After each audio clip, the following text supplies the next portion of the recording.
Sir Raghav ನೀವು ದಯವಿಟ್ಟು ನನಗೆ ಕ್ಷಮಿಸಿ ಸರ್. ನನ್ನ ಬುದ್ಧಿಗೆ ಅಂಕು ಬಡ್ದಿತ್ತು. ನನ್ನ ಸುತ್ತ ಎಲ್ಲರೂ ನನಗೆ ಅವಮಾನ ಮಾಡ್ತಿದ್ರೆ ಅನ್ನೋ ವಾತಾವರಣ ಇದ್ದಿದ್ದರಿಂದ ನಾನು ನಿಮ್ಮ ಕಾಳಜಿನ ತಪ್ಪಾಗಿ ತಿಳ್ಕೊಂಡೆ. ದಯವಿಟ್ಟು ನನಗೆ ಕ್ಷಮಿಸಿ ಸರ್.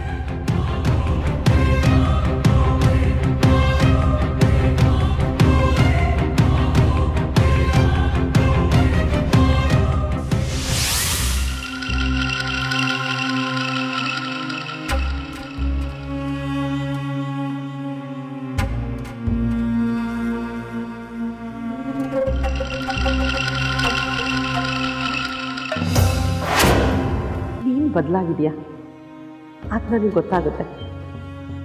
ಯಾವುದೋ ಪ್ರಾಜೆಕ್ಟ್ ವಿಷಯ ಇಟ್ಕೊಂಡು ರಾಘವನ್ನ ನಿನ್ನ ಹತ್ರ ಬರೋ ಹಾಗೆ ಮಾಡ್ಕೊಂಡಿದೆಯಾ? ನನಗೆ ಸುಳ್ಳು ಅಂತ ಗೊತ್ತಾದರೆ ಅವ್ರು ನಿನ್ನ ಸುಮ್ಮನೆ ಬಿಡ್ತಾರ ಹೇಳು?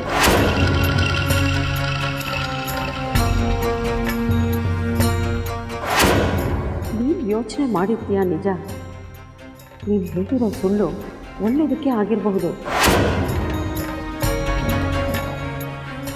ಆದರೆ ಇದೆಲ್ಲ ನಾಟಕ ಅಂತ ಗೊತ್ತಾದರೆ ನಿನ್ನಲ್ಲಾಗಿರೋ ಬದಲಾವಣೆನ ರಾಘವನ್ ನಂಬ್ತಾನ ಮೀರಾ?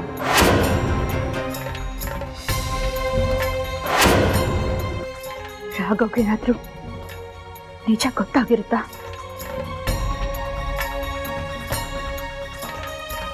ಛೇ, ಸಾಧ್ಯನೇ ಇಲ್ಲ. ಒಂದ್ ವೇಳೆ ಆ ಪ್ರೊಫೆಟರ್ ಏನಾದ್ರು, ಅದು ಸಾಧ್ಯ ಇಲ್ಲ.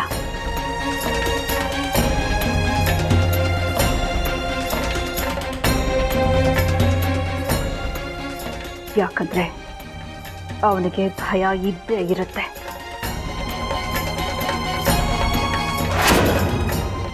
ಆದ್ರೂ ಒಂದ್ ವೇಳೆ ಗೊತ್ತಾಗ್ಬಿಟ್ಟಿದ್ರೆ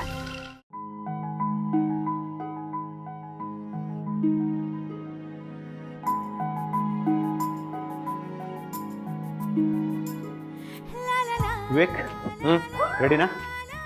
ರೆಡಿಯಪ್ಪ. ಲಕ್ಷ್ಮಿಗೆ ಬರೋಕ್ಕೆ ಹೇಳಿದ್ದೆ, ಅವಳು ಬಂದಿದ್ರೆ ಹೇಳಿ ಹೊರಡ್ಬೋದಾಗಿತ್ತು. ಲಕ್ಷ್ಮಿ ಅವರು ತುಂಬ ಬ್ಯುಸಿಯಾಗಿರ್ತಾರಪ್ಪ. ಬ್ಯುಸಿನಾ? ಹೌದು. ಲಕ್ಷ್ಮಿ ರಾಘವ್ ಅವರು ಇಷ್ಟು ದಿವಸ ದೂರ ಇದ್ರಲ್ಲ, ಆ ಬ್ಯಾಲೆನ್ಸ್ ಇರೋ ಪ್ರೀತಿನ ಲಕ್ಷ್ಮಿ ರಾಘವ್ ಕೊಡಬೇಕಲ್ಲ, ಅದಕ್ಕೆ ಬ್ಯುಸಿ ಇರ್ತಾರೆ ಅಂದೆ.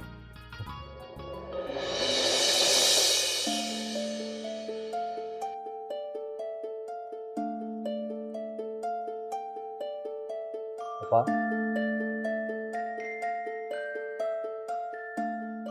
ಹಾಗಿದ್ರೆ ನೀನೆಷ್ಟು ಬ್ಯುಸಿಯಾಗಿರಬೇಕು ವಿವೇಕ್? ಹೆಂಡತಿಗೆ ಮಗುಗೆ ಪ್ರೀತಿ ಕೊಡಬೇಕು ಅನ್ಸಲ್ವಾ ನಿನಗೆ?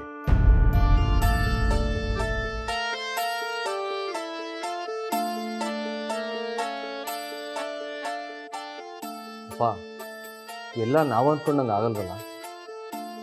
ಆದರೆ ನೀನೇನೋ ಅಂದ್ಕೊಳ್ತಾನೆ ಇಲ್ವಲ್ಲ ವಿವೇಕ್?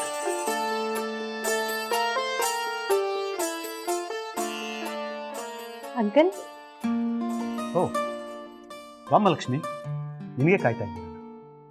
ಅಂಕಲ್ ಆಗ್ಲೇ ರೆಡಿ ಆಗ್ಬಿಟ್ಟಿದ್ದೀರಾ? ದೇವಸ್ಥಾನದಲ್ಲಿ ಪೂಜೆ ಮುಗಿಯೋದವತ್ತು.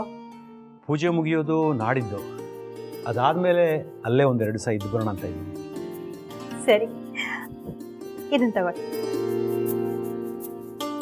ಏನಮ್ಮ ಇದು? ನೀವು ಊರಿಗೆ ಹೋದಾಗ ತಿನ್ನೋದಕ್ಕೆ ಅಂತ ತಿಂಡಿಗಳು ಮಾಡಿದ್ದೀನಿ. ಮಕ್ಕಳು ಪಿಕ್ನಿಕ್ ಹೊರಟ್ರೆ ಅಮ್ಮಂದ್ರೆ ಮಾಡ್ಕೊಡ್ತಾರೆ, ಹಾಗಲ್ವಾ? ಮಗಳು ತಂದೆ ಕೊಡೋ ಹಾಗೆ.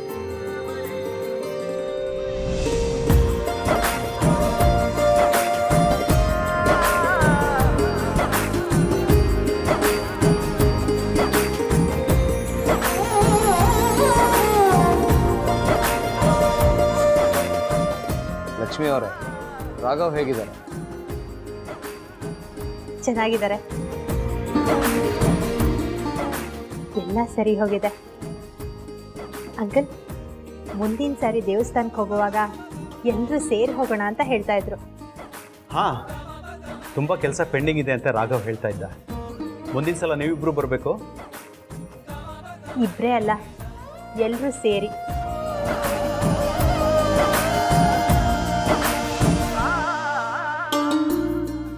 ಸರಿ, ಬರ್ತೀನಮ್ಮ. ನಿನ್ನ ಮುಖದಲ್ಲಿರೋ ಈ ನಗು ಶಾಶ್ವತವಾಗಿ ಹೀಗೆ ಇರಲಿ ಅಂತ ಭಗವಂತನ ಪ್ರಾರ್ಥಿಸ್ತೀನಮ್ಮ.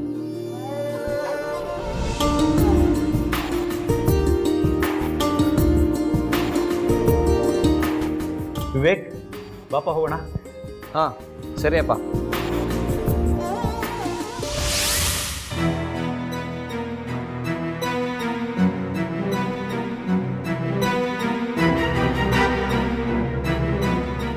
ಮೇಡಮ್,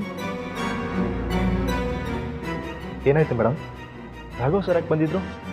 ನಿಮ್ಮ ತುಂಬ ಕೂಗಾಡ್ತಿದ್ರು. ಏನಿಲ್ಲ, ಹೀಗೆ ಯಾವುದೋ ಒಂದು ವಿಚಾರಕ್ಕೆ. ನಮಗೆಲ್ಲ ಗೊತ್ತಾಯ್ತು ಮೇಡಮ್.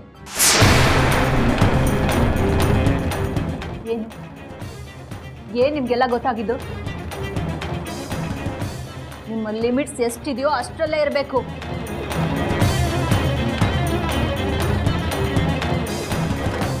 ನಾಯಿಗಳೆಲ್ಲಿರಬೇಕು ಅಲ್ಲೇ ಇರಬೇಕು. ಏನು ನಮ್ಮನ್ನೇ ನಾಯಿ ಅಂತ ಇದ್ದೀರಾ? ತುಂಬ ಥ್ಯಾಂಕ್ಸ್ ಮೇಡಮ್.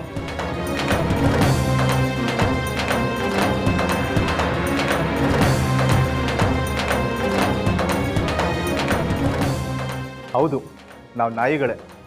ನಿಯತ್ತಾಗಿ ದುಡ್ದಿದ್ದೀವಿ ನೋಡಿ, ಅದಕ್ಕೆ ನಾವು ನಾಯಿಗಳು. ನಿಮ್ಮಾಗೆ ನಾವು ಕಂಡೋರ್ ಮನೆ ಹಾಳು ಮಾಡಿಲ್ಲ.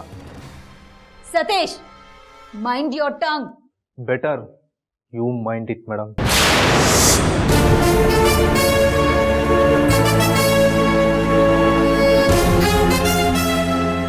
ನಾವು ಈ ಆಫೀಸಲ್ಲಿ ಕೆಲಸ ಮಾಡ್ತಿದ್ದೀವಿ ಅಂತ ಸುಮ್ಮನಿದ್ವಿ. ಆದರೆ ನೀವು ನೋಡಿದ್ರೆ ನಮ್ಮ ರಾಘವ್ ಸರ್ ಕಟ್ಟಿದ್ದ ಆಫೀಸ್ನೇ ಅವ್ರ ಕೈಯಿಂದ ಕಿತ್ಕೊಂಡ್ರಿ. ನಿಮ್ಮಾಗೆ ಯಾವತ್ತೂ ಅವ್ರು ನಮ್ಮನ್ನು ನಡ್ಸ್ಕೊಳ್ಳಿಲ್ಲ. ವರ್ಕರ್ಸ್ಗೆ ಬಾಯಿಗೆ ಬಂದಂಗೆ ಮಾತಾಡಲಿಲ್ಲ. ಏನೋ ದೊಡ್ಡವ್ರ ವಿಷಯ ನಮ್ಗೆ ಯಾಕೆ ಅಂತ ಸುಮ್ಮನಿದ್ವಿ ಅಷ್ಟೇ. ಅವ್ರ ಮೇಲಿರೋ ಅಭಿಮಾನಕ್ಕೋಸ್ಕರ ನಾವು ಇನ್ನೂ ಕೆಲಸ ಮಾಡ್ತಾ ಇದ್ದೀವಿ. ಹೊಟ್ಟೆಪಾಡಿಗೋಸ್ಕರ ನಾವು ಕಂಪ್ನಿಲಿ ಏನೇ ಆದರೂ ಸಹಿಸ್ಕೊಂಡು ಹೋಗ್ತಾ ಇದ್ದೀವಿ ಮೇಡಮ್. ಆದರೆ ಖಂಡಿತ ಇನ್ಮೇಲೆ ಇಲ್ಲಿ ಕೆಲಸ ಮಾಡೋಕ್ಕಾಗಲ್ಲ.